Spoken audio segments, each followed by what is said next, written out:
Hello everyone, कैसे हैं आप सब लोग। मेरा नाम है प्रिंस गर्ग और स्वागत है आपका मेरे यूट्यूब चैनल पर। तो उम्मीद है आपने पहला लेक्चर देखा होगा और आपको पसंद भी आया होगा। तो आज हम उससे आगे स्टार्ट करते हैं। उसके आगे हमको आज एचसीएफ और एलसीएम के बारे में जानना है और एक काफ़ी इंपॉर्टेंट टॉपिक जो है रिमाइंडर थ्योरम। और रिमाइंडर थ्योरम के जैसा मैंने कहा था, इसके जेई एडवांस में भी क्वेश्चन एक दो बार आए हुए हैं और ये एक इम्पोर्टेंट टॉपिक है। तो ज़्यादा टाइम ना खराब करते हुए चलिए शुरू करते हैं। और उससे पहले एक दो छोटी मोटी बातें हम वो करते हैं। तो वो छोटी बातें क्या हैं कि आपको जैसे कि मुझे वो बताना था, एक्स स्क्वायर माइनस 4 है, एक्स की क्या वैल्यू होगी आप बता सकते हैं। वो क्या आएगी, एक्स स्क्वायर, ये आ गया 2 और सॉरी ये आ गया 4 और एक्स आ गया 2। नहीं, ये ध्यान रखें जब भी यहाँ पे स्क्वायर रूट हो तो वो प्लस माइनस के साथ आता है। ओके, ये एक बहुत छोटी छोटी बातें हैं, बट इसकी वजह से आपके एडवांस में मल्टीपल चॉइस क्वेश्चन गलत हो सकते हैं। और एक बात, स्क्वायर में तो ये ऐसे होता है, बट क्यूब के अंदर x cube minus 8 is equal to 0 है, तो जो एक्स क्यूब होगा वो हो जाएगा 8 और एक्स होएगा 8 ऑफ रूट क्यूब रूट। तो क्यूब रूट क्या ये भी प्लस माइनस 2 होगा? नहीं, यहां पर सिर्फ 2। रीजन कैसे? प्लस 2 का अगर मैं स्क्वायर करता हूं तो वो भी 4 है, माइनस 2 का स्क्वायर करता हूं तो वो भी 4 है। तो x यहां पे प्लस और माइनस दोनों वैल्यू ले सकता था। लेकिन यहां पे अगर मैं प्लस 2 का क्यूब करता हूं तो वो तो 8 है, बट माइनस 2 का जो क्यूब होता है वो माइनस 8 होता है। तो बस आपको कुछ नहीं, ये बातें ध्यान रखनी है कि जब क्यूब रूट हो तब तो सिर्फ एक साइन प्लस से आएगा, लेकिन अब जब स्क्वायर होता है या फिर मतलब इवन पावर होती है 2 4 6, तब आपके मल्टीपल साइन आएंगे। ये बातें बहुत छोटी है, बट ये क्वेश्चन गलत करवा सकती है आपका, इसलिए मैंने आपको पहले ये बताना वो रखा। अगर मैं वो रखूं, क्या कहते हैं, complex number x square plus 4, इसके अंदर क्या आएगा, एक्स स्क्वायर आपका होगा -4। अब मैंने आपको हल्का सा इंट्रोडक्शन तो दे ही दिया था कि आप 10th से पहले तो ये नहीं कर पाते थे, बट अब आप कर सकते हैं। ये एक्स क्या आ जाएगा, अंडर रूट ऑफ -4।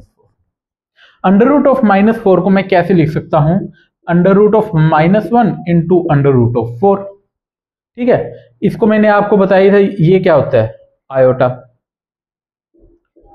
और ये क्या है 2, तो इसका आंसर हो गया 2 आयोटा। क्या लेकिन ये सही आंसर नहीं है सही, क्योंकि यहाँ पे इवन पावर थी, तो जब आपने यहाँ पे स्क्वायर को हटाया तो ये प्लस माइनस से आना चाहिए था। तो यहाँ पे भी प्लस माइनस आएगा, यहाँ पे भी, तो ये प्लस माइनस 2 आयोटा हो गया।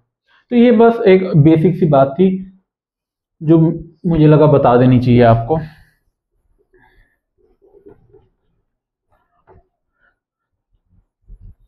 अब एक और छोटा टॉपिक हम पहले लेते हैं हमारे मेन टॉपिक पे जाने से पहले, एलसीएम।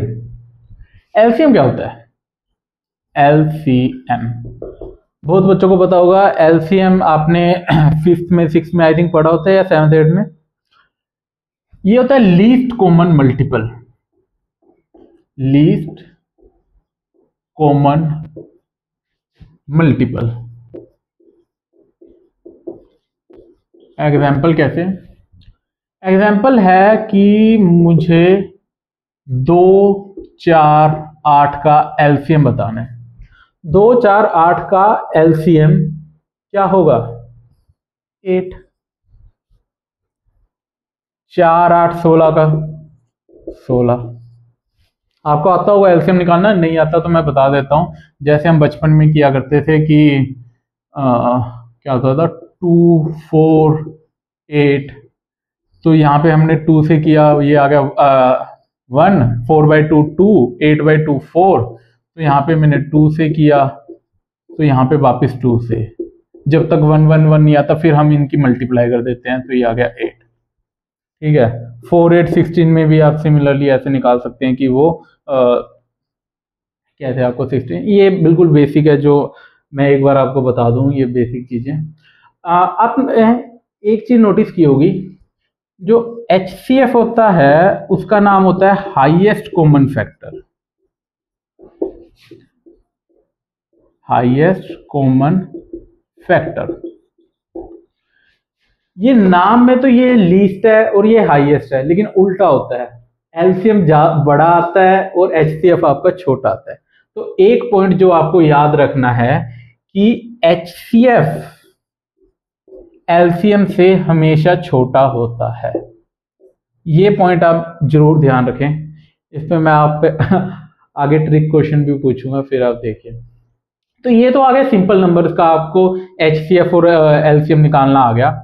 और HCF तो वैसे मैंने बता भी दिया था, अभी भी वापस बता दें। जैसे 2 और 3 के अंदर हाईएस्ट कॉमन क्या है? 1। 3 और 4 में क्या है? 1। 2 और 5 में जैसे आ गया, या फिर 2 और 4 में सबसे बड़ा कॉमन क्या है? वो है 2। तो आपने देखा 2 और 4 का अगर आप एलसीएम लेंगे, एलसीएम की बात कर रहा हूं, तो वो आता 4, लेकिन उसका HCF है। तो ये मैं कहना चाहता हूं कि HCF होता है वो एलसीएम से छोटा होता है हमेशा। लेकिन आगे चलते हैं कि अगर फ्रैक्शन में नंबर्स हों तब हम HCF और एलसीएम कैसे लेते हैं।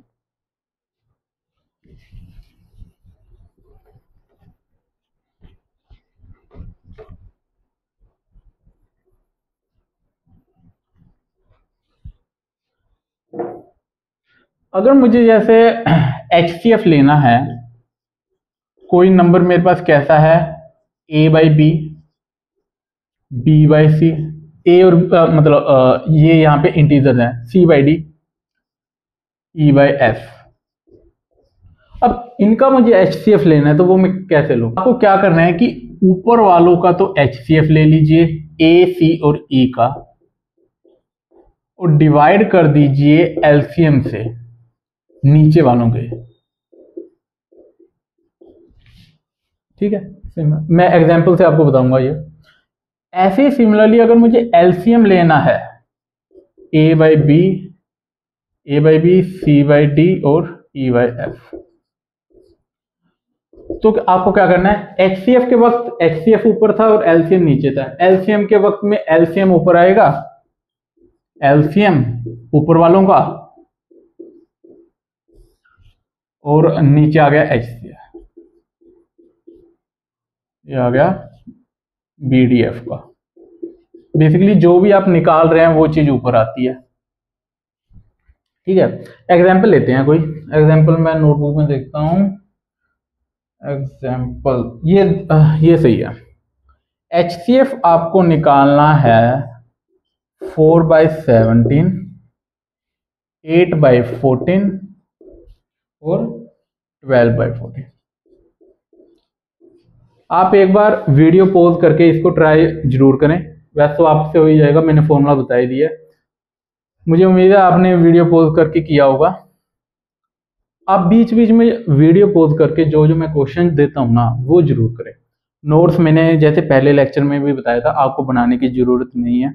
डिस्क्रिप्शन बॉक्स के अंदर मेरे हैंड रिटन नोट्स हैं, उसके अंदर मैंने अच्छे से सारी थ्योरी लिखी हुई है। यहाँ पे तो मैं फिर भी ऐसे बोलता जाता हूँ, लिखता इतना नहीं हूँ, बट मैंने नोट्स में बहुत अच्छे से लिखा हुआ है, सभी क्वेश्चंस अच्छे से किए हुए हैं। बस आपका काम क्या है कि आप रफ नोटबुक जरूर लेके बैठें। जब भी मेरे लेक्चर देखें, मैं क्वेश्चन आपको कहूँ तो आप वीडियो पॉज करें और उसको ट्राई करें, क्योंकि एट दी एंड आपसे क्वेश्चन ही बनने चाहिए। अगर आपसे क्वेश्चन नहीं बन रहे तो आप जितना भी पढ़ें वो सब बेकार है, उसका कोई फायदा नहीं है। कि अगर आप पेपर में बैठे हैं और आपसे क्वेश्चन नहीं बन रहा है, और क्वेश्चन कब बनेंगे? जब आपको प्रैक्टिस होगी उन क्वेश्चंस को करने की, आपने वो क्वेश्चन काफी बार किया होगा, तब जाके आपके हाथ चलेंगे पेपर में। नहीं तो आप सोच रहे हैं ना कि मैं सिर्फ लेक्चर देखता रहूंगा मूवी की तरह, आप ऐसा मत कीजिए। मैंने ऐसे पहले भी आपको नोट्स तक दे दिए हैं बना के, आपको लिखने की भी जरूरत नहीं है, बट एटलीस्ट मैथ के अंदर आपको सोल्व तो करना ही होगा ना। तो चलिए, ये तो काफी होगा ज्ञान। तो HCF मुझे निकालना था इनका, तो मैं ऊपर वालों का HCF लेता हूं। HCF आ गया 4, 8, 12 का। नीचे वालों का मैं LCM लेता हूं, ये आ गया 17, 14 और 14। तो इसका अगर मैं हाईएस्ट अगर मैं कॉमन देखूं 4, 8 और 12 में क्या है, 4 ही है। 4 से के अलावा और कोई नहीं है। अगर मैं एलसीएम देखूं तो ये नीचे वाले को आप वैसे कर सकते हैं 17, 14, 14, तो 14 पे ये पूरा पूरा ही चला जाएगा, क्योंकि 17 आपको पता है प्राइम है, वो किसी और से डिवाइड होगा नहीं, तो 17 1 और 1 और ये 17 पे जाएगा फिर वो पूरा, तो ये आ जाएगा 14 इंटू 17। तो ये आप सिमिलरली ऐसे करते हैं। आप ऐसे ही एलसीएम भी निकाल सकते हैं, उसके अंदर कुछ नहीं है, ये जस्ट इसका रेसिप्रोकल होगा। कुछ पॉइंट है एलसीएम के बारे में, वो मैं आपको बता देता हूँ।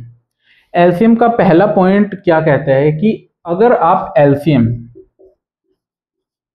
दो रेशनल नंबर्स का लेंगे, मतलब यहां पे भी जैसे 2 और 4 ये दो रेशनल नंबर है, तो एलसीएम अब आप 2 और 4 का लेंगे, मतलब रेशनल का लेंगे, तो आपको जो आंसर मिलेगा वो भी रेशनल ही मिलेगा। ठीक है। दूसरा पॉइंट क्या कहता है कि एलसीएम अगर आप एक रेशनल दूसरा इरेशनल हो, एक रेशनल है और दूसरा इरेशनल है, पॉसिबल नहीं है, नॉट पॉसिबल। मतलब कि मैं 2 का और √3 का, 2 मेरा रेशनल है, √3 इरेशनल है, इन दोनों का एलसीएम नहीं ले सकता। ऐसा नहीं है कि आप इसका एलसीएम लिख दो 2√3, नहीं, ऐसा नहीं है। तो इसलिए मैं आपको पहले ही बता दूं कि रेशनल और इरेशनल का एलसीएम लेना पॉसिबल नहीं है। तीसरा आता है हमारा इरेशनल, मतलब एलसीएम आपने लिया इरेशनल का इरेशनल के साथ, वो तभी पॉसिबल है जब कैटेगरी सेम हो, possible in same category, in same category. इसका मतलब क्या है वो मैं आपको एक एग्जांपल से बाद में बताता हूं। अब आप एक बार को तो बस कि जब कैटेगरी सेम हो, मतलब रेशनल रेशनल हो, इरेशनल इरेशनल हो, तभी आप एलसीएम लेने की ट्राई करेंगे। आंसर क्या आता है वो बाद में मैं बताता हूं, इसके अंदर आगे भी कुछ बात है, ये यहीं पे खत्म नहीं हो जाता पूरा। ये तो पहली कंडीशन है एक तरह से इरेशनल और इरेशनल में एलसीएम लेने की, पॉसिबल इन सेम कैटेगरी मैंने लिखा है। फिर एग्जाम्पल हम क्या करते हैं, आगे करते हैं एग्जाम्पल्स।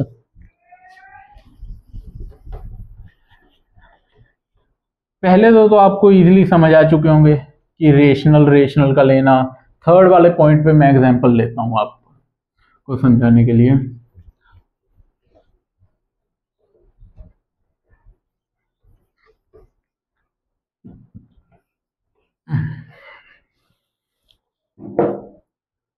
अगर मुझे एलसीएम लेना है पाई का और पाई स्क्वायर का, पाई का और पाई स्क्वायर का एलसीएम लेना है, ये भी इरेशनल है, इरेशनल, पाई स्क्वायर है वो भी इरेशनल है। तो मैंने क्या कहा था कि दोनों सेम कैटेगरी में हो तभी पॉसिबल है। पाई और पाई स्क्वायर का आपको एलसीएम क्या लगता है क्या आएगा? पाई स्क्वायर आपको भी पता है, मतलब ये कैसे मैंने कर सकते हैं कि जैसे पाई पाई स्क्वायर, पाई पे गया ये 1 और ये आ गया पाई, फिर पाई पे गया तो ये 1 1 आ गया, तो ये पाई स्क्वायर आ गया, तो वो ऐसे निकाला है। अब ये ठीक है या गलत है वो हम चेक करते हैं। आप पाई स्क्वायर को पाई से डिवाइड करके देखें, क्या आया आपके पास? पाई, पाई स्क्वायर को पाई से डिवाइड किया तो पाई स्क्वायर को पाई स्क्वायर से डिवाइड, मतलब दोनों से चेक करें, तो ये क्या आया 1। तो यहां पर तो आया इंटीजर, लेकिन यहां पे आया एक इरेशनल नंबर, तो कैटेगरी सेम है ये? नहीं, कैटेगरी सेम नहीं है। तो पाई और पाई स्क्वायर का जो एलसीएम पाई स्क्वायर नहीं होता। समझ गए आप मेरा सेम कैटेगरी का क्या मतलब था? लेकिन जैसा मैंने कहा कि आगे भी एक कंडीशन आती है, उसको मैं बताता हूं आपको किसी और एग्जाम्पल। √3 और √4 का एलसीएम। √3 और √4 का एलसीएम क्या होगा? अगर आप उस मेथड से करेंगे तो आपको लगेगा कि ये √12 है। सिंपल मल्टीप्लाई होगी इनकी, क्योंकि इनमें कुछ कॉमन आएगा नहीं। अब जैसा मैंने कहा, चेक कीजिए, 12 √3 और ये आपका आया 12 √4। इससे मैं डिवाइड करूंगा, ये आ जाएगा 4, √4 आ गया 2, यहाँ पे क्या आएगा, ये आ गया 3, ये आ गया √3, ये आ गया इरेशनल नंबर और ये आ गया एक इंटीजर। तो ये भी इसका एलसीएम नहीं है। अब मैं एक ऐसा एग्जांपल लेता हूं जिसमें आपके दोनों तरफ इरेशनल आएंगे। उसका एग्जांपल है एलसीएम √2 का √3 के साथ। मैंने लगभग हर टाइप का एग्जांपल लेने की कोशिश की है, मुझे नहीं लगता कोई भी एक पॉइंट छूट गया होगा। अगर कोई रह जाता है तो आप कमेंट सेक्शन में मुझसे पूछ सकते हैं और मैं डेफिनेटली जवाब दूंगा वहां पे। तो √2 और √3 का आपको क्या लगता है क्या होगा? वही √6। चेक करते हैं, √6 को मैंने √2 से डिवाइड किया तो ये आया √3। √6 को मैंने √3 से डिवाइड किया तो ये आया √2। ये भी इरेशनल है, ये भी इरेशनल है, ये तो आ गया सेम कैटेगरी का। बट ये फिर भी इसका नहीं है। रीजन क्या है? कैटेगरी तो सेम आनी ही चाहिए, लेकिन दोनों जो आंसर्स है ना वो इंटीजर होने चाहिए, शुड बी इंटीजर। ये पॉइंट था जो मैं आपको बता रहा था कि अकेला सेम कैटेगरी होना नहीं, इंटीजर होने चाहिए ये दोनों इरेशनल है, इसलिए √2 और √3 का जो एलसीएम है वो √6 नहीं होता। अब आपको समझ आ चुका होगा। इसको अगर मैं समराइज करके लिखूं, एलसीएम ऑफ ए बी का अगर सी आ रहा है तो वो सी कब सही है? जब सी बाय ए इंटीजर हो और सी बाय बी वो भी एक इंटीजर हो, तभी मैं कह सकता हूं कि ए और बी का जो एलसीएम है वो सी है। अगर ये इंटीजर के अलावा कुछ और आता है तो वो एलसीएम नहीं है। आई होप आपको ये समझ आ चुका होगा। एक और पॉइंट आता है एलसीएम एचसीएफ में। आप एलसीएम की मल्टीप्लाई, कोई ए और बी है उसका आपने एलसीएम लिया, उसकी मल्टीप्लाई उसी के एचसीएफ से करते हैं तो जो आपको मिलेगा वो ए और बी की मल्टीप्लाई मिलेगी। मतलब product of those two numbers that is a and b is equal to the product of LCM of those numbers and HCF of those numbers. कोई दो नंबर हैं a and b, there LCM is 5 and HCF is 20. Find product of those numbers. Product of those number. आप video pause करके एक बार question जरूर करें। तो इसका जवाब क्या होगा कि काफी बच्चों ने जवाब निकाल लिया होगा कि एलसीएम मुझे गिवन है, एचसीएफ गिवन है उन दो नंबरों का, तो उन दोनों का जो प्रोडक्ट होगा वो एलसीएम इंटू एचसीएफ होगा, दैट इज 5 इंटू 20 होगा 100। ठीक है, बट ये हो जाएगा आपका गलत। गलत क्यों होगा? मैंने आपको एक बात बताई थी कि एलसीएम है वो हमेशा बड़ा होता है एचसीएफ से। यहाँ पे एलसीएम तो है 5, एचसीएफ है 20, ये पॉसिबल नहीं है। एचसीएफ एलसीएम से बड़ा नहीं हो सकता, सो नॉट पॉसिबल। बस एक ये छोटी सी बात जो मैंने कही थी कि मैं आपसे पूछूंगा वो मैंने पूछ ली। पता नहीं कितने बच्चे पकड़ पाए होंगे ये बात। तो ये तो हो गया। अब हम अपने मेन टॉपिक की तरफ चलते हैं। वो क्या है हमारा रिमाइंडर थ्योरम। रिमाइंडर थ्योरम करके फिर हम करेंगे फैक्टर थ्योरम, और इस पे मैं कह रहा हूं अच्छे क्वेश्चंस बनते हैं।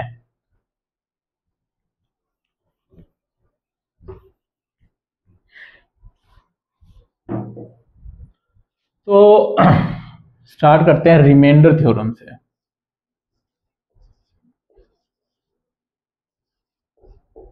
Remainder theorem. रिमाइंडर थ्योरम की पहले मैं जो बुक में डेफिनेशन होती है वो बता देता हूं। आपको वैसे समझ आ मुझे लगता नहीं आएगी, बट मैं फिर भी बताता हूं। If a polynomial of degree greater than or equal to 1, that is px, is divided by x minus a, then the remainder is pa। मैं लिख देता हूं क्या है। कोई पोलिनोमियल है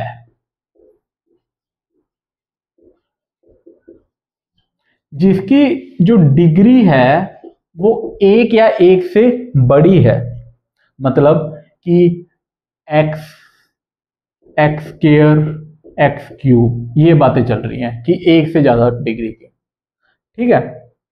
और वो जो पोलिनोमियल है उसको मैं पी एक्स कहता हूं। उसको डिवाइड किया जाता है x माइनस ए से, तो जो रिमाइंडर बचेगा वो होगा पी ए। ये आपकी रिमाइंडर थ्योरम कहती है। मैंने नोट्स के अंदर अच्छे से लिखी हुई है डेफिनेशन, आप वो देख सकते हैं, बट मैंने समझा दिया आपको ये कैसे होता है। ये आपको ऐसे समझ नहीं आएगी, क्या पता एक दो बच्चों को आ भी जाए, वो मतलब जीनियस हैं वो बच्चे। फिर अगर उनको पहली बार सुनने में और वो आ गई कि ये कहना क्या चाहता है, बट क्वेश्चन मैं करवाऊंगा सभी को समझ आ जाएगी। क्वेश्चन लिखते हैं। क्वेश्चन क्या कहता है, find remainder, find remainder if x की power 4 plus x square plus 1 is divided by x minus 3। आप एक बार वीडियो पॉज करके जो मैंने बोला है उसको एक बार ट्राई करें अप्लाई करने की, आप कर पा रहे हैं, वरना मैं तो बता ही दूंगा। आई होप आपने ट्राई किया होगा। तो मेरी रिमाइंडर थ्योरम क्या कहती है कि कोई पोलिनोमियल जिसकी डिग्री एक या एक से ज्यादा हो, ये मेरा पोलिनोमियल मुझे गिवन है, इसकी जो डिग्री है वो 4 है। डिग्री हम कैसे निकालते हैं, जो हाईएस्ट पावर अवेलेबल होती है वो इसमें 4 है, तो एक या एक से ज्यादा है, उसको हम पी एक्स कहेंगे। मतलब हमें गिवन है p x is equal to x की पावर 4 एक्स स्क्वायर प्लस, उसको डिवाइड किया गया एक्स माइनस ए के साथ। क्वेश्चन में क्या गिवन है कि उसको डिवाइड किया गया एक्स माइनस 3 के साथ, मतलब ए आपका 3 है, ए आपका 3 है। तो जो रिमाइंडर होगा, थ्योरम क्या कहती है कि वो होगा पी ए। तो हम रिमाइंडर क्या होगा, पी ऑफ ए। बस इसके अंदर सिंपली आपको 3 पुट कर देना है। तो 3 की पावर आ गई 4, 3 का स्क्वायर प्लस 1, 3 की पावर 4 कितना, 81 प्लस 9 प्लस 1, ये आ गया 10, ये आ गया 90। तो ये आपने सिंपली निकाल लिया, ठीक है। तो ये आपकी रिमाइंडर थ्योरम है। इसके अंदर एक और अच्छा क्वेश्चन मैं आपको देता हूं। मुझे रिमाइंडर फाइंड आउट करना है, फाइंड रिमाइंडर। अगर पी एक्स इस बार आपको है x cube plus x plus 1 is divided bye, divide किससे किया, 4x प्लस 1 से। अब मुझे रिमाइंडर बताएं क्या आएगा, ट्राई किया होगा तो करते हैं। इस बार आपको पी एक्स क्या गिवन है, पी एक्स आपको गिवन है x cube plus x plus 1। इसको आप डिवाइड कर रहे हैं इससे, बट इसमें आप देखिए एक्स अकेला होता है, इसके एक्स के साथ कोई है, तो उसको क्या करते हैं कि हम ए की वैल्यू निकालने के लिए इसको 0 के बराबर रख लीजिए। यहां से आप x क्या आ जाएगा -1/4। ठीक है, तो ये क्या आ गया x plus 1/4 is equal to 0। तो इसको मैं क्या लिख सकता हूं, x माइनस ऑफ -1/4। तो यहां से जो a है, अब आपको ये सिमिलर लग रहा होगा इसके, तो a आ गया आपके पास -1/4। अब सिंपली आप इसके अंदर P ऑफ ए निकाल लीजिए। P ऑफ ए क्या होगा, P ऑफ -1/4। तो ये आ गया आपका -1/4 का क्यूब प्लस ये माइनस है, ये आ गया -1/4, ये आ गया 1, तो ये -1/1664 -1/4 प्लस 1।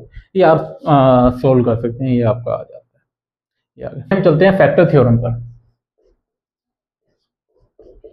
फैक्टर थ्योरम और ये कहती एक ही बात है, ये भी वही कहती है, बुक वाली लैंग्वेज में बताता हूं क्या कहती है। If a polynomial p x of degree greater than और इक्वल टू 1, कि कोई पी एक्स है जिसकी डिग्री ग्रेटर देन और इक्वल टू 1 है, is divided by x minus a, x minus a से डिवाइड करते हैं, and x minus a factor है उसका, and x minus a is factor of p x, then p of a 0। अगर आप देखेंगे सेम ही बात बोल रहे हैं वो दोनों, क्योंकि पहले आप पी एक्स को एक्स माइनस ए से डिवाइड कर रहे थे तो आपके पास रिमाइंडर पी ए बच रहा था, लेकिन अब उसने कहा कि x माइनस ए से डिवाइड तो आप कर रहे हैं, लेकिन अगर x माइनस ए उसका फैक्टर है, अगर वो फैक्टर हुआ तो वो उसको पूरा पूरा नहीं डिवाइड कर देगा, पूरा पूरा डिवाइड कर देगा तो रिमाइंडर 0 बच जाएगा। रिमाइंडर अपना क्या था पी ए, तो वो पी ए आ गया 0। बात दोनों सेम ही है, वो बस दो अलग थ्योरम दे दी गई हैं। तो ये है, इसका आप हम एग्जाम्पल करते हैं। आपको चेक करना है, check if x minus 3 is factor of x cube minus 3x square plus 5x minus 7। आप वीडियो पॉज करें और एक बार ये करके देखें। तो आपको अब चेक करना है कि ये इसका फैक्टर है या नहीं। तो फैक्टर थ्योरम क्या कहती है कि अगर जो px है या नहीं, ये आप जरूर देख लीजिए, क्योंकि इसकी डिग्री 1 से ज्यादा है, तो ये पोलिनोमियल है cubic, -3x square plus 5x minus 7। इसको जब x माइनस ए से डिवाइड किया जाता है, x माइनस ए हमारा क्या है x माइनस 3, इसको जब इससे डिवाइड किया जाता है, अगर ये इसका फैक्टर हुआ तब पी ए 0 आ जाएगा। पी ए हमारा क्या है यहाँ पे पी ऑफ 3, पी ऑफ 3 की वैल्यू निकालो आप पहले, 3 का क्यूब -3, 3 का स्क्वायर प्लस 5, 3 माइनस 7, 9 3 27, ये भी आ गया 27, ये आ गया 15 माइनस 7, तो ये आ गया 8, मतलब ये 0 नहीं बना, नॉट इक्वल टू 0। तो x minus 3 is not factor, factor नहीं है इसका, ये हमने चेक कर लिया। तो चलिए इसके आगे एक थोड़ा सा अच्छे लेवल का क्वेश्चन होगा, वो बस कराते हैं। जितने मैं क्वेश्चन बता रहा हूँ फैक्टर थ्योरम और रिमाइंडर थ्योरम पे बस यही इसी टाइप के आते हैं, इसके अलावा कुछ और नहीं आता है। आपने ये कर लिया वही बहुत है। आप मेरे लेक्चर्स देखें, मैं आपको बाद में डीपीपी भी प्रोवाइड करूंगा, और उसके साथ साथ आप प्रीवियस ईयर क्वेश्चंस जरूर करें। कुछ और करें ना करें, क्या पता डीपीपी भी आप एक बार छोड़ दें, लेकिन प्रीवियस ईयर क्वेश्चंस जरूर लगाएं, पिछले 15 से 20 सालों के, बस उससे ज़्यादा आप मत जाएं। मतलब 2000-2005 तक के आप लगाएं, वो है। अगर आप उससे भी पहले के जो सब्जेक्टिव क्वेश्चंस आते थे 1990s के अंदर, अगर आप वो लगाते हैं तो फिर आपका मेंटल लेवल बहुत इंक्रीज होगा। वो थोड़े से मुश्किल हो सकते हैं वो क्वेश्चंस, बट वो सिखा के बहुत कुछ जाते हैं। बट अगर उतना नहीं आप कर पा रहे हैं तो आप पिछले 20 सालों के तो जरूर लगाएं एक बार प्रीवियस ईयर क्वेश्चन। चलिए क्वेश्चन लिखते हैं अगला। ये थोड़ा सा बड़ा है क्वेश्चन, तो क्वेश्चन क्या कहता है, इफ px को डिवाइड किया जाता है, डिवाइडेड बाय x माइनस 4 से क्या x माइनस 4 से वी गेट, हमें रिमाइंडर मिलता है, रिमाइंडर क्या मिलता है हमें, 8। ठीक है। फिर सिमिलरली px को डिवाइड किया जाता है x प्लस 8 से, तो हमें रिमाइंडर मिलता है -3। आप समझेंगे, इसका मतलब ये रिपीट है, मैं बार बार नहीं लिख रहा हूं। तो ये अब मुझे क्या है, क्वेश्चन में पूछ रहा है find remainder when px is divided by, मैंने इसको डिवाइड किससे किया है, x माइनस 4 और x प्लस 8 से। ये क्वेश्चन आप जरूर वीडियो पॉज करें और सोल्व करने की ट्राई करें, आपसे ये हो रहा है या नहीं हो रहा। ठीक है, तो लाइन बाय लाइन पढ़ते हैं क्या कह रहा है। px को डिवाइड किया गया x माइनस 4 के साथ, तो मुझे रिमाइंडर मिला 8। अगर px को डिवाइड किया मैंने x प्लस 8 से, तो मुझे रिमाइंडर मिला -3। तो मुझे रिमाइंडर कब पता करना है, जब इससे डिवाइड करेंगे। ठीक है, तो इससे पहले मैं आपको एक बेसिक चीज बताता हूं। आपने बचपन में ऐसे डिवाइड किया ही होगा। मैं 9 को 4 से डिवाइड करता हूं, तो ये क्या आएगा, 2, 8, ये आ गया 1। इसके अंदर किसको क्या किस टर्म को क्या कहते हैं, ये आपका डिविडेंड होता है, ये आपका डिवाइजर होता है, ये आपका कोशेंट होता है, और ये आपका रिमाइंडर होता है। तो आपने पढ़ा होगा बचपन में कि जो डिविडेंड होता है, डिविडेंड, वो divisor multiply by quotient, divisor multiply by quotient plus remainder के बराबर होता है। डिविडेंड आपका क्या है, 9, आप चेक कीजिए इसको। डिवाइजर क्या है, 4 की मल्टीप्लाई हुई 2 से, प्लस मैंने किया रिमाइंडर है 1, तो 9 आ गया 9। तो ये जो लाइन है, dividend is equal to divisor into quotient plus remainder, इसका हम यूज करेंगे इस क्वेश्चन को सोल्व करने में।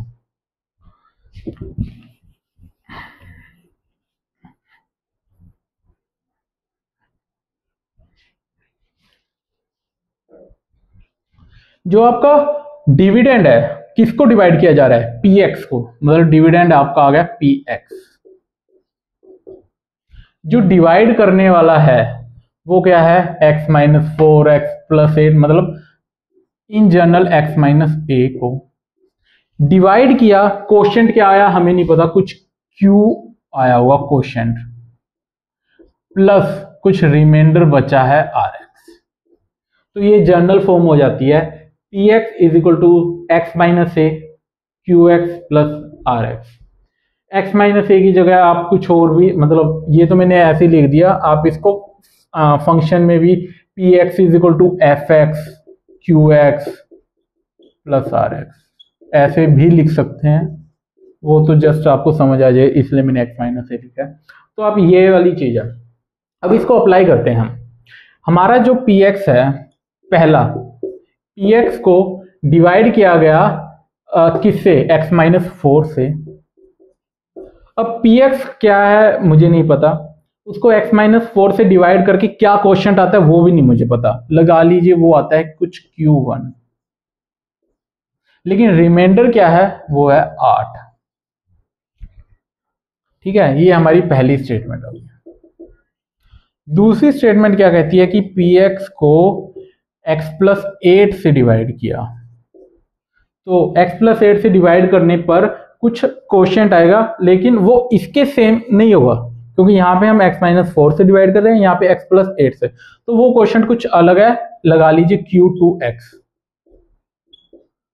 ठीक है, और रिमाइंडर कितना आया -10, ये आ गया। तो तीसरी क्या कहती है कि पी एक्स को डिवाइड किया x माइनस फोर से x प्लस 8 से। अब इनसे डिवाइड करने पर कुछ क्वोशंट आएगा, मुझे नहीं पता क्या आएगा, वो लगा लीजिए Q3 आएगा, प्लस इस बार मुझे रिमाइंडर भी नहीं पता और वो तो मुझे फाइंड करना ही है, तो मैं उसको RX बोल देता हूँ रिमाइंडर मेरा। तो अब हमारे पास तीन इक्वेशंस हैं, इसको अब कैसे सोल्व करें।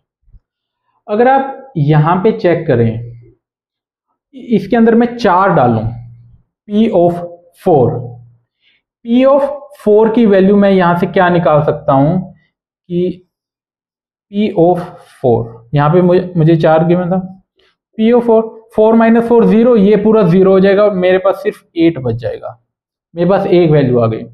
फिर इसके बाद मैं -8 भी निकाल सकता हूं, P ऑफ -8, -8 करने से ये वाला पार्ट भी 0 हो जाएगा, मेरे पास सिर्फ क्या बचेगा -3। अब मेरे पास दो वैल्यूज हैं, P ऑफ 4 की वैल्यू मैं इसके अंदर भी डाल सकता हूं और इसके अंदर भी डाल सकता हूं, लेकिन अब जो मैंने ये RX है, इसको आपको वो लिखना पड़ेगा इक्वेशन के फॉर्म में। इक्वेशन के फॉर्म में कैसे, आप जिससे डिवाइड करते हैं ना उसकी डिग्री क्या है, वो है 2 डिग्री, x स्क्वायर है, तो जो यहाँ पे रिमाइंडर आपका बचता है ना वो एक कम डिग्री का बचता है हमेशा, ये ध्यान रखें। ये यहाँ पे 2 डिग्री का है, तो यहाँ पे कुछ ना कुछ जो भी इक्वेशन आएगी, मुझे नहीं पता क्या आएगी, वो होगी 1 डिग्री की। कैसे, यहाँ पे आप देखिए, यहाँ पे कितने था, 1 डिग्री से डिवाइड किया गया और बचा कितना, 0 डिग्री का। यहाँ पे भी 1 से किया गया, यहाँ पे बचा 0 डिग्री का। यहाँ से 2 कर रहा हूं तो यहाँ पे 1 का बचेगा। तो मैं RX को क्या मान सकता हूं कि ये कोई इक्वेशन है 1 डिग्री की, तो 1 डिग्री की कोई इक्वेशन को मैं AX प्लस B मान सकता हूं। ठीक है, तो हाईएस्ट डिग्री इसकी आ गई 1।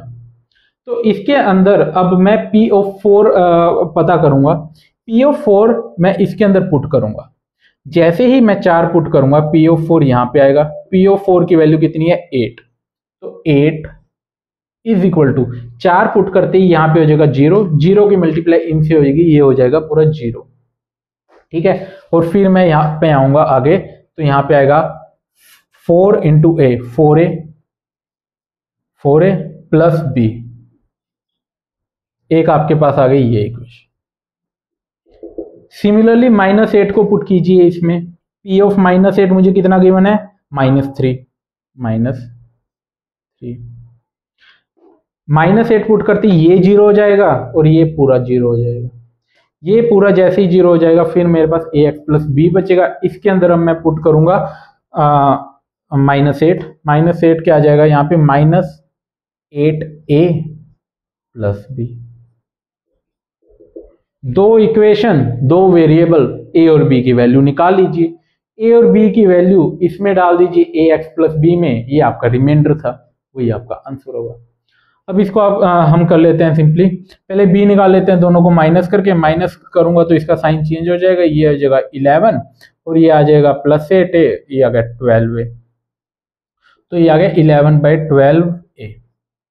ठीक है, अब ए की वैल्यू ऊपर नीचे किसी में भी आप डाल दीजिए, मैं जैसे इसमें डाल देता हूं,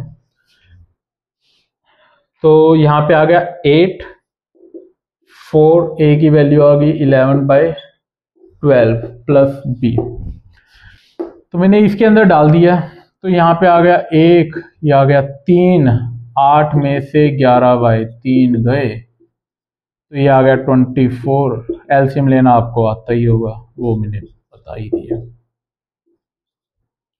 तो 24 में से 11, ये आ गया 3, 1 13/3, ये आ गया आपका। ठीक है, तो आपका आंसर क्या है, रिमाइंडर है आपका आर एक्स।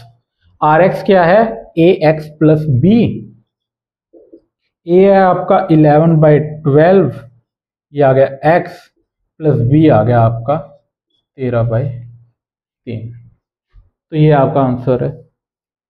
बताइए कमेंट्स में कितने बच्चों का यही आंसर आया जो मैंने आपको बताया।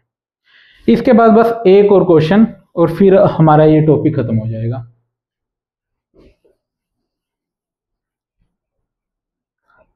आपको अगर ये समझ ना आए पहली बार में तो आप वीडियो रिपीट करके जरूर देखें। ये थोड़ा सा नया कंसेप्ट है बट ये इजी है, आप एक और बार देखेंगे आपको अच्छे से समझ आ जाएगा। ठीक है, रिमाइंडर इफ x की पावर 151 प्लस x की पावर 101 प्लस माइनस x की पावर 211, ये 2 है, प्लस x की power 75 plus 9 is divided bye, इसको हम डिवाइड किससे कर रहे हैं, x³ माइनस x। ये वीडियो पॉज करके ट्राई करें। ये हो सकता है कि कई बच्चों से ना बना हो ये क्वेश्चन, ये क्योंकि एक काफी अच्छे लेवल का क्वेश्चन है, लेकिन आप ध्यान से अगर आप जितना अभी तक मैंने पढ़ाया है फैक्टर और रिमाइंडर थ्योरम, आप ध्यान से देखेंगे तो ये बन भी जाएगा आपसे, बट ये स्टिल एक अच्छे लेवल का क्वेश्चन है। तो जिनसे ना बनाओ तो कोई वो ज़्यादा डिप्रेस होने की बात नहीं है कि मुझसे नहीं हुआ, नॉर्मल है, ये थोड़ा अच्छा क्वेश्चन है। कैसे है, मुझे रिमाइंडर पता करना है जब px को डिवाइड किया जाता है इससे। आप कहेंगे सर पिछले क्वेश्चन में तो हमने ऐसा ही क्वेश्चन था लेकिन उसमें 2 स्टेटमेंट पहले गिवन थी जिससे मैंने वैल्यूज निकाल के वो तीसरे के अंदर डाल दी, लेकिन इसके अंदर वो पहली 2 तो गिवन ही नहीं है, तो कैसे करें, बताता हूं मैं कैसे करें। पहले ये क्या चीज है ये लिख लेते हैं। px है ये हमारा, ठीक है, px हमारा है x की पावर 151, x की पावर 101 माइनस x की पावर 211, x की पावर 75 प्लस 9। अब डिवाइड किया जा रहा है ये इससे। अब आपको पता होगा अभी तक जितने भी मैंने क्वेश्चंस करवाए हैं इसके अंदर मतलब जब आप कर रहे थे हम किससे कर रहे थे डिवाइड, x माइनस ए से, या फिर कुछ मल्टीपल में था x माइनस 4, x माइनस 2, इस टाइप का था, मतलब ऐसे फैक्टर में था, लेकिन ये तो इकट्ठा है तो इसको हम इस फॉर्म में ला सकते हैं ना, तो इसको हम इस फॉर्म में ले आते हैं। पहले कैसे लेके आएंगे, x³ माइनस x को मैं क्या लिख सकता हूं, x कॉमन लिया, ये आ गया x² माइनस 1, ठीक है, फिर इसके बाद ये a² माइनस b² की प्रॉपर्टी लग जाएगी यहाँ पे, a plus b into a minus b, तो ये आ गया a प्लस बी और ये आ गया a माइनस बी। प्रॉपर्टीज तो आपने पढ़ी होगी, ए स्क्वायर माइनस बी स्क्वायर, ए प्लस बी, ए माइनस बी, यही प्रॉपर्टी मैंने सिंपली यहां पे लगाई है। तो अब मेरा क्वेश्चन क्या हो गया कि मैंने इसको डिवाइड किया इससे, ठीक है। अब एक बार लिख के देखते हैं हम, क्या था, p x is equal to f x q x कुछ क्वेश्चन प्लस कुछ रिमाइंडर। जो पी एक्स है आपका वो यहां पे है ये, ठीक है, ये आ गया x की पावर 151 101 माइनस 211 75। डिवाइड अब किससे कर रहे हैं, इससे, इससे कर रहे थे, इसको हमने इस फॉर्म में लिख दिया, तो वो क्या आ गया, x प्लस 1 x। क्या आपको बताया गया है कि क्वेश्चन क्या है, नहीं, मुझे नहीं पता क्वेश्चन क्या आएगा, तो लगा लीजिए क्यू एक्स। रिमाइंडर क्या आएगा, अब आप ध्यान दीजिए, जिससे आप डिवाइड करते हैं उससे एक कम डिग्री का आपके पास रिमाइंडर बचता है। तो यहां पे आप 3 डिग्री से डिवाइड कर रहे हैं, एक्स की क्यूब है, तो यहां पे क्वाड्रेटिक मतलब 2 डिग्री वाला रिमाइंडर आपके पास बचेगा। तो वो 2 डिग्री का रिमाइंडर हम मान लेते हैं वो होगा a x square plus b x plus c. अब इस क्वेश्चन को मैं कैसे सोल्व करूं, पहले मैंने क्या किया था, पिछले क्वेश्चन में ए और बी की वैल्यू पता कर ली, ए और बी की वैल्यू को मैंने यहां पे डाला और वो हो गया। लेकिन अब कैसे किया जाए, एक आप बात देखिए, अगर ये वाला चीज जीरो हो जाए, कुछ हम ऐसा करें कि ये चीज जीरो हो जाए, तब मैं कुछ ना कुछ यहाँ पे वैल्यू निकाल लूंगा। बट अब इसको जीरो किया कैसे जाए, और जीरो भी मुझे इसको 3 बार करना पड़ेगा, क्योंकि मेरे पास 3 वेरिएबल है ए बी सी, पिछली बार मेरे पास 2 वेरिएबल थे ए और बी, तो 2 बार, तो अब मुझे 3 बार इसको जीरो करना है, वो कैसे होगा। अब देखिए, अगर मैं जीरो पुट करूं इसमें, जीरो पुट करते ही ये जीरो हो जाएगा, तो 0 इंटू ये पूरा 0 हो जाएगा, तो यहां से फिर मैं एक वैल्यू निकालूंगा। अगर मैं 1 पुट करूं तो फिर 1 माइनस 1 0 हो जाएगा, ये पूरा 0 फिर हो जाएगा, फिर मैं एक वैल्यू निकाल लूंगा। मैं -1 पुट करूंगा तो वो भी ऐसे ही सिमिलरली। तो यहाँ पे जो गिवन होता है ना, उनसे ये 0 बनती है ये पूरा, क्योंकि मैं QX मुझे पता नहीं है वो क्या है, तो इसको तो 0 करना पड़ेगा कैसे, कुछ ना कुछ 0 से मल्टीप्लाई करके, ठीक है। तो पहले हम 0 पुट करते हैं, 0 मैंने पुट किया, 0 पुट करने से 0 की पावर 151 0 0 0 0, ये आ गया 9। पहले मैं क्या कर रहा हूं, 0 पुट, तो ये आ गया 9, ये आ गया 0 इंटू ये पूरा 0 हो जाएगा, a इंटू 0 0, b 0, ये आ गया c, तो आपके पास c की वैल्यू आ गई 9। फिर इसके बाद मैं -1 पुट करता हूं इसमें, तो -1 की पावर 151, ओड पावर है तो माइनस एज इट इज आ जाएगा, ये आ गया -1। यहां पे भी -1 की पावर 101 है, ओड पावर है तो एज इट इज -1। ये है आपकी ओड पावर, ये भी आ जाएगा -1, लेकिन माइनस बाहर भी है तो वो हो जाएगा +1। तो यहाँ पे भी सेम -1, ये आ गया +9। -1 डालते ये वाला तो पूरा 0 हो ही जाना है, तो इसके बाद आ गया यहाँ पे -1 का स्क्वायर क्या होता है, 1 इंटू ए b into -1 -b plus c। तो इसके ये आप काट दीजिए और ये आ गया 7 is equal to a minus b plus C.